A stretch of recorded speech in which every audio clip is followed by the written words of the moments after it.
शांति। श्रीमद् भगवत गीता का मुख्य उद्देश्य था योग सिखाना। योग जिसका शाब्दिक अर्थ होता है जोड़ना, यानी हम आत्माओं को परमात्मा से जुड़ना है, परमात्मा को याद करना है। याद करने से क्या होगा?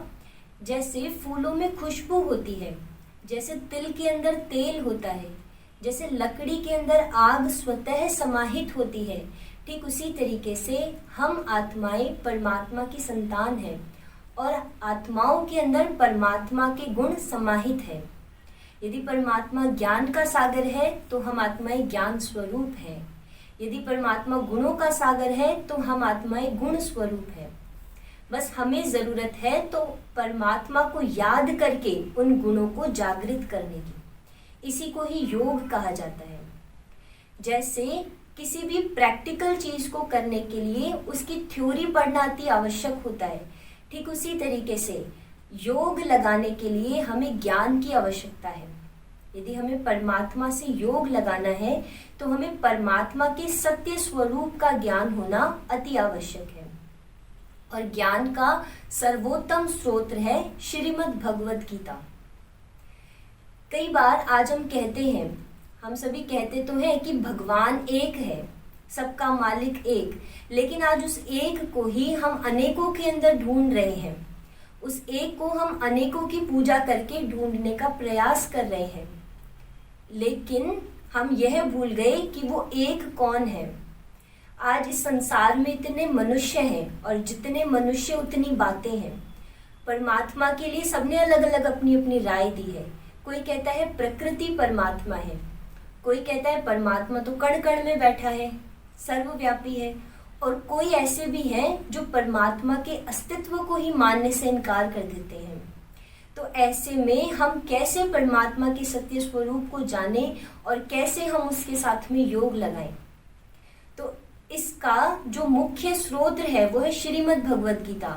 श्रीमद् भगवत गीता के आधार से हम ये समझ सकते हैं कि परमात्मा कौन है और उससे योग कैसे लगाना है।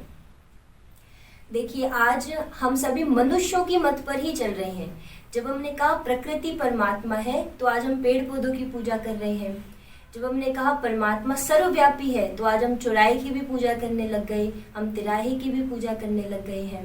तो ये सारी क्या है? ये मनुष्य मत है। आज हम श्रीमत को भूल चुके हैं। श्रीमत अर्थात श्रेष्ठ बनाने वाली मत, और वो है श्रीमद् भगवत गीता।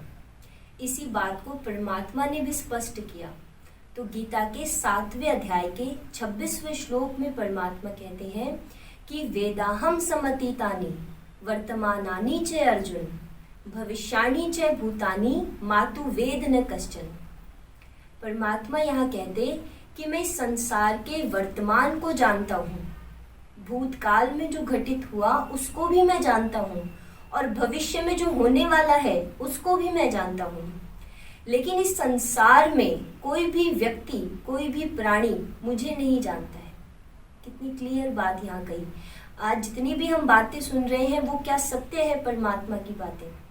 हम आज अपने बुद्धि के बल का प्रयोग करके परमात्मा को जानने का प्रयास कर रहे हैं, यम नियमों के आधार पर उनको जान रहे हैं। वो कहीं ना कहीं सही भी है, लेकिन फिर भी परमात्मा कहते कि मैं जो हूँ, जैसा हूँ, मेरा सत्य स्वरूप इस संसार में कोई भी नहीं जानता है। और जब हम परमात्मा को ही नहीं जानते तो हमारा उनके साथ कनेक्शन डायरेक्ट नहीं है, इनडायरेक्टली हो चुका है। इसका स्पष्टीकरण भी गीता के 9वें अध्याय के 23वें और 24वें श्लोक में परमात्मा ने दिया। तो परमात्मा यहाँ कहते कि ये अप्य अन्य देवता भक्ता यजन्ते श्रद्धयान्वितः ते अपि माम एव कौन्तेय यजनते अविधि पूर्वकम अहम ही सर्व यज्ञानाम भोक्ता च प्रभुरेव च न तु माम अभिजानन्ति तत्वनातस्य च यवन्ति ते।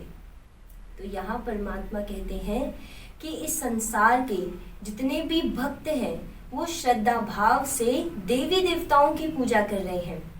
वो अप्रत्यक्ष रूप से पूजा मेरी ही कर रहे हैं, लेकिन वो अविधि पूर्वक है, क्योंकि मैं सभी यज्ञों का, सभी भक्तों का, सभी चीजों का स्वामी हूँ और वो मेरे ही सत्य स्वरूप को नहीं जानते हैं।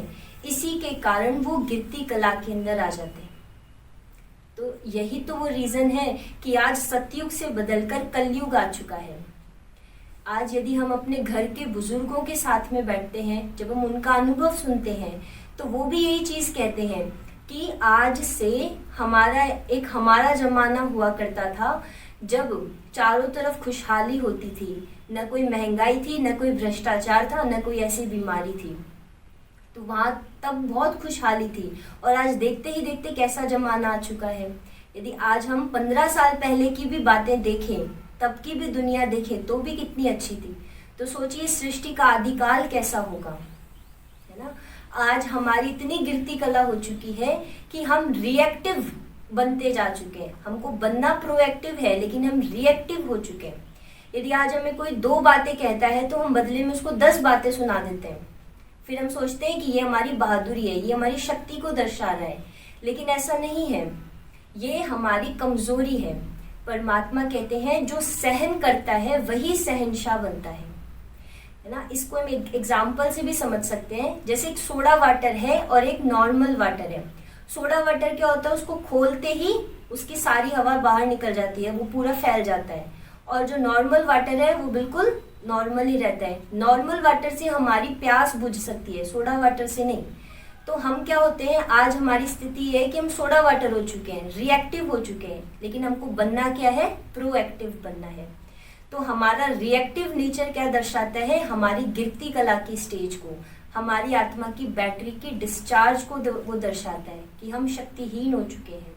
और हम शक्तिशाली कब बनेंगे, जब हम परमात्मा को याद करेंगे, जब उसके सत्य स्वरूप से उसको याद करेंगे। फिर गीता के 11वें अध्याय के 48वें श्लोक में परमात्मा कहते हैं कि न वेद यज्ञ ध्यानेर न दानेर न च क्रियार्भिर न तपोभिर उग्रेहे। परमात्मा कहते हैं कि न मेरी प्राप्ति वेदों से की जा सकती है, न यज्ञ से, न ध्यान से, न ही मैं दान से प्राप्त हो सकता हूँ, न ही किसी क्रिया कर्म से और न ही तपस्या से। मेरी प्राप्ति तभी हो सकती है जब मैं स्वयं इस धरा पर आकर के अपना परिचय देता हूँ, तभी हम परमात्मा को जान सकते हैं। और बात भी सही है, हर एक व्यक्ति अपना परिचय स्वयं सबसे अच्छा दे सकता है। आज यदि मैं भी अपना परिचय दूं तो मैं भी अपना परिचय सबसे अच्छा दे सकती हूँ दूसरों की तुलना में, क्योंकि मैं अपने संस्कारों को भी जानती हूँ और मैं अपने संकल्पों को भी जानती हूँ। तो ठीक उसी तरीके से परमात्मा भी स्वयं इस धरा पर आकर के अपना परिचय देते हैं। इसीलिए तो परमात्मा को खुदा कहा जाता है कि वो खुद इस धरा पर आते हैं। इसलिए हम उसको शंभु स्वयंभू कहते हैं कि वो स्वयं इस धरा पर, भूमि पर आकर के अपना परिचय देते हैं। जैसे कई बार हम सोचते हैं कि हम कैसे माने, क्योंकि परमात्मा तो सर्वव्यापी, वो हर जगह है, तो हम कैसे समझे कि वो अवतरित होते हैं। तो इसकी एक कहानी के आधार पर हम आपको समझाते हैं। जैसे एक बार अकबर बीरबल से कहता है कि मुझे परमात्मा के अवतरण पर विश्वास नहीं है, तुम बताओ तुम क्या सोचते हो। तो बीरबल कहता है कि मैं आपको इसका उत्तर 1 सप्ताह के बाद दूंगा, जब आप नदी के किनारे पर आएंगे तब मैं इसका उत्तर दूंगा। और 1 सप्ताह के अंदर बीरबल राजकुमार के जैसा दिखने वाला एक पुतला बनवा लेता है। तो जैसे ही वो उत्तर देने का दिन आता है तो अकबर जो है वो नदी के किनारे पर जा रहे थे, तो बीरबल क्या करता है, वो और सभी सेनाओं को कहता है कि तुम चुपके से राजकुमार को राजा की दृष्टि से दूर ले जाना। और ऐसा करके वो जो पुतला बनवाया था वो उसको नदी के किनारे, नदी पर डाल देता है। और जोर जोर से चिल्लाते हैं कि राजकुमार डूब रहे हैं, राजकुमार डूब रहे हैं। और ये बात जैसे ही अकबर सुनते हैं तो वो तुरंत दौड़े दौड़े जाते हैं और उस राजकुमार को बचाते हैं। लेकिन जब वो देखते हैं कि ये तो पुतला है तो वो बीरबल पर बहुत नाराज होते हैं कि ये क्या मजाक है। तब बीरबल कहता है कि महाराज, जैसे ही आपको ये पता चला कि ये मेरा जो पुत्र है वो डूब रहा है, तो आपने क्या किया, आप तुरंत उसको बचाने के लिए गए। आपने ये नहीं कहा कि जाओ सैनिक उसको बचा के लाओ या जाओ मंत्री उसको बचा के लाओ, आप स्वयं गए। तो ये क्या दर्शाता है, इसी बात से हमें ये पता चलता है कि जब हम भी दुखी होते हैं, जब हम भी परेशान होते हैं, जब हम भी विकारों के अंदर डूब रहे होते हैं, तो स्वयं परमात्मा आकर के हमारी रक्षा करते हैं, क्योंकि हम सभी आत्माएं परमात्मा की संतान हैं। तो जब हम दुखी होते हैं तो वो पिता है, तो वो हमें कैसे दुखी देख सकता है। तब वो स्वयं इस धरा पर अवतरित होते हैं। इसीलिए गीता के 4 अध्याय के 7वें श्लोक में कहा, यदा यदा ही धर्मस्य ग्लानिर्भवति भारत, यानी जब जब इस धरा पर धर्म की अति ग्लानि होती है तब परमात्मा इस धरती पर आते हैं। जब चारों ओर दुख का माहौल होता है, जब चारों ओर धर्म का मतलब है धारणा, यानी मनुष्य अपनी धारणाओं से जब छूटता जाता है, जब उसकी धारणाएं खराब होती जाती है, तब परमात्मा इस धरती पर आते हैं। और मनुष्य की सबसे पहली धारणा कौन सी है? पवित्रता। मनुष्य जब अपवित्रता के मार्ग पर चला जाता है तब परमात्मा फिर से पवित्रता की प्रतिज्ञा कराने के लिए इस धरा पर अवतरित होते हैं। तो परमात्मा स्वयं इस धरा पर अवतरित होकर अपना परिचय देते हैं। इस संसार के अंदर हमें परमात्मा का सत्य परिचय नहीं मिल सकता है। तो आज के वीडियो में हमने यही जाना कि स्वयं परमात्मा ही अपना परिचय स्वयं देते हैं, इसलिए उसे खुदा और स्वयंभू कहा जाता है। अच्छा, ओम शांति।